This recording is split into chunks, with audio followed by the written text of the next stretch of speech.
Section 84 बात करता है अनसाउंडनेस ऑफ माइंड की, कि अगर व्यक्ति अनसाउंडनेस ऑफ माइंड यानी अपने दिमाग की हालत की वजह से कोई ऑफेंस करता है तो उसे ऑफेंस नहीं माना जाएगा। अनसाउंडनेस ऑफ माइंड कई वजह से हो सकती है। व्यक्ति इडियट हो सकता है, ल्यूनाटिक हो सकता है, किसी मेंटल डिजीज का शिकार हो सकता है। तो क्या सिर्फ इंसैनिटी की वजह से उसका ऑफेंस ऑफेंस नहीं माना जाएगा? ऐसा नहीं है। ये दो एसेंशियल सेक्शन 84 के पूरे होने के बाद ही किसी व्यक्ति को अनसाउंडनेस ऑफ माइंड का प्ली मिल पाएगा। फर्स्ट है टाइम।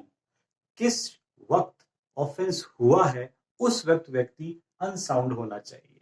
जैसे ल्यूनेटिक पर्सन्स को इंसैनिटी के दौरे चढ़ते हैं, तो जब वो सही है तब अगर कोई वो क्राइम करता है तो उसे ऑफेंस ही माना जाएगा, वो 84 का प्ली नहीं ले पाएगा।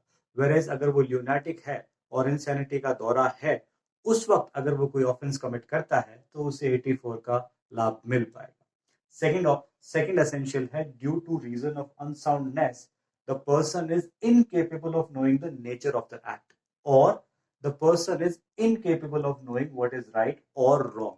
आदमी को अनसाउंडनेस ऑफ माइंड की वजह से वो इनकेपेबल है knowing the nature of the act. वो क्या कर रहा है उसे पता ही नहीं, या फिर वो उसे ये नहीं पता कि वो कर रहा है वो सही है या गलत। अगर ये दोनों कंडीशंस फुलफिल होती है तभी सेक्शन 84 का लाभ मिल पाएगा, उसे ऑफेंस नहीं माना जाएगा। ये दो एसेंशियल्स हमें मैकनॉटन रूल से मिल पाया था। मैकनॉटन केस में ये हुआ था, एक मिस्टर डेनियल मैकनॉटन थे। उन्हें हमेशा ये लगता था कि जो ब्रिटेन के प्राइम मिनिस्टर हैं मिस्टर रॉबर्ट पील, वो उन्हें मार देंगे। ये उनके दिमाग में घर कर चुकी थी और इसीलिए उन्होंने सोचा कि वो मुझे मारे इससे पहले मैं जाके उन्हें मार देता हूँ। तो वो जाते हैं और जो ब्रिटेन के प्राइम मिनिस्टर रॉबर्ट पील के सेक्रेटरी है एडवर्ड ड्रमंड, उनको मार देते हैं ये सोच के कि यही रॉबर्ट पील है। उनको गिरफ्तार किया जाता है, उनके द्वारा इंसैनिटी की प्ली ली जाती है और ट्रायल कोर्ट ये डिसाइड करता है कि हाँ उन्हें इंसैनिटी थी और इसी वजह से उन्हें इस केस से बरी कर दिया जाता है। उसके बाद हाउस ऑफ लॉर्ड्स में 15 जजेस की मीटिंग बुलाई जाती है। उसमें यह तय किया जाता है कि अनसाउंडनेस ऑफ माइंड की अगर प्ली है तो उसे किस तरह डिसाइड किया जाएगा। उसमें इस कंक्लूजन पे पहुंचा जाता है कि first of all at the time of doing the act the person shall be unsound, और सेकंड ये कहा जाता है कि the person shall not be able to know the nature और क्वालिटी ऑफ द एक्ट। यहाँ पर क्वालिटी का वर्ड यूज नहीं किया गया है सेक्शन 84 पर, बात वही है कि incapable of knowing the nature of the act. और सेकंड ये का हूबहू उस केस में डिसाइड हुआ था कि the person is not able to know whether he is doing right और रॉन्ग।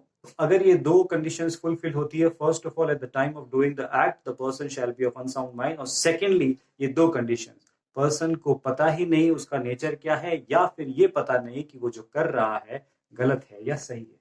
अब पता कैसे चलेगा कि किसी व्यक्ति अनसाउंड है या नहीं? इसके लिए दो टाइप के एविडेंसेस बहुत इंपॉर्टेंट है। First of all conduct prior और conduct subsequent to the act. For example एक केस में एक व्यक्ति एक बच्चे को मार देता है और खुद वहां बैठा रहता है, काफी देर तक ना भागता है, ना अपने आप को बचाने की कोशिश करता है, ना उस हथियार को कहीं छुपाता है, वो बस बैठा रहता है और वो पुलिस आ जाती है, उसे पकड़ के ले जाती है, तब भी वो कुछ नहीं बोलता। ये सर्कमस्टांसेस, ये उसका कंडक्ट शो करता है कि वो इनसेन है। सेकेंड एविडेंस जो काम में लिया जा सकता है वो है हिस्ट्री। उस एक्यूज्ड पर्सन की इंसैनिटी की क्या हिस्ट्री है। एक व्यक्ति जो हमेशा अपने वाइफ के साथ कॉर्डियल रहता है, प्यार मोहब्बत से रहता है, एक दिन उसको मार देता है। बाद में उसकी हिस्ट्री पता चलती है कि वो हमेशा स्ट्रेंजर्स को मारता रहता था और अपनी वाइफ से हमेशा प्यार मोहब्बत से रहता था, कोई क्वारल की हिस्ट्री थी ही नहीं। उससे भी ये पता लगता है कि उसे eight the time of doing the act insanity थी और उसका प्ली उसे मिल जाता है। इसमें दो इंपॉर्टेंट केस लॉज है। फर्स्ट है Ashok Dattatreya versus state of Maharashtra. इस केस में एक व्यक्ति अपने भाई की वाइफ को मार देता है और उसके बाद अपनी खुद की मदर को भी मारने जाता है, एक मनी डिस्प्यूट को लेकर। बाद में पता चलता है कि वो मारने के बाद फरार हो जाता है। 15 दिन तक वो किसी दूसरे गांव में जाता है और वहां जाके वही मजदूरी करने लगता है, एक नॉर्मल जीवन यापन करता है, अपने आप को छिपाने की कोशिश भी करता है। ये कंडक्ट शो करता है कि वो व्यक्ति इनसेन नहीं है, बिल्कुल सही था, उसे पता था कि वो क्या कर रहा है, क्योंकि उसका conduct subsequent to the action show करता है कि वो एक प्रॉपर सेन आदमी है। सेकंड केस है Paras Ram versus state of Punjab. इसमें एक पिता अपने रिश्तेदारों के साथ मिलकर अपने 4 साल के बच्चे की बलि दे देता है ताकि एक देवी खुश हो पाए। इसको सुप्रीम कोर्ट बहुत ही स्ट्रिक्टली लेता है और कहता है कि ऐसे केसेस को हम इंसैनिटी में कभी नहीं डाल सकते और इसमें हमें हार्श पनिशमेंट देना चाहिए ताकि और लोगों के लिए भी ये एक सबक बन सके और दूसरे लोग भी इंसैनिटी का प्ली लेके ऐसे गलत काम नहीं कर पाए। तो सबसे पहले अपने को एसेंशियल्स देखने होंगे कि ये दोनों एसेंशियल्स फुलफिल हो रहे हैं और उसके बाद depending on the circumstances of the case पता लगाना पड़ेगा कि एक्चुअल में इंसैनिटी है या नहीं। मैकडॉनल्ड का केस का रूल भी फॉलो करना पड़ेगा। मैकडॉनल्ड केस में ये भी कहा गया है कि हर एक व्यक्ति को सेन प्रिज्यूम किया जाएगा। ये बर्डन ऑफ प्रूफ अक्यूज्ड के ऊपर होता है कि वो ये प्रूव करे कि मैं इनसेन हूं। अदरवाइज कोर्ट ऑफ लॉ हमेशा एक व्यक्ति को सेन ही मान के चलेगी और उसके ऊपर लायबिलिटी आएगी। जिस तरह सेक्शन 82 में और 83 में एज को एक क्राइटेरिया माना गया है कि एक व्यक्ति अपनी एज की वजह से इतनी मैच्योरिटी नहीं लाता कि वो जो कर रहा है वो सही है या गलत ये समझ पाए।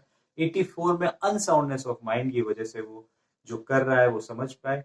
85 और 86 बात करता है कि इंटॉक्सिकेशन की वजह से, लिकर ज्यादा कंज्यूम करने की वजह से कोई व्यक्ति ये समझ नहीं पा रहा कि वो जो कर रहा है वो सही है या गलत, तो भी उसे ये प्ली मिल जाएगी और वो जनरल एक्सेप्शंस में आएगा। इसके दो मेन एलिमेंट्स है कि by reason of intoxication the person is incapable of knowing what first the nature of the act and second what he is doing is right और रॉन्ग। तो अगर इंटॉक्सिकेशन की वजह से आदमी को ये समझ में ही नहीं आ रहा कि वो जो कर रहा है उसका नेचर क्या है या जो वो कर रहा है वो सही है या गलत है, वो उसे पता ना हो, तो वो सेक्शन 85 का यूज ले सकता है।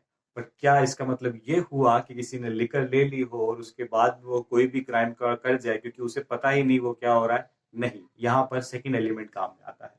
इंटॉक्सिकेटेड विदाउट नॉलेज और against the will. Voluntary intoxication को कोई भी प्ली नहीं माना गया है। इनवॉलेंट्री इंटॉक्सिकेशन जिसमें उसको पता ही नहीं हो, जैसे उसकी ड्रिंक में किसी ने कुछ मिला दिया हो या उसको जबरदस्ती पिला दी गई हो और वो इंटॉक्सिकेटेड हो गया, उसके बाद अनजाने में विदाउट एनी क्रिमिनल इंटेंशन उससे कोई क्राइम हो जाता है, तो वो ही 85 के अंदर कवर होगा।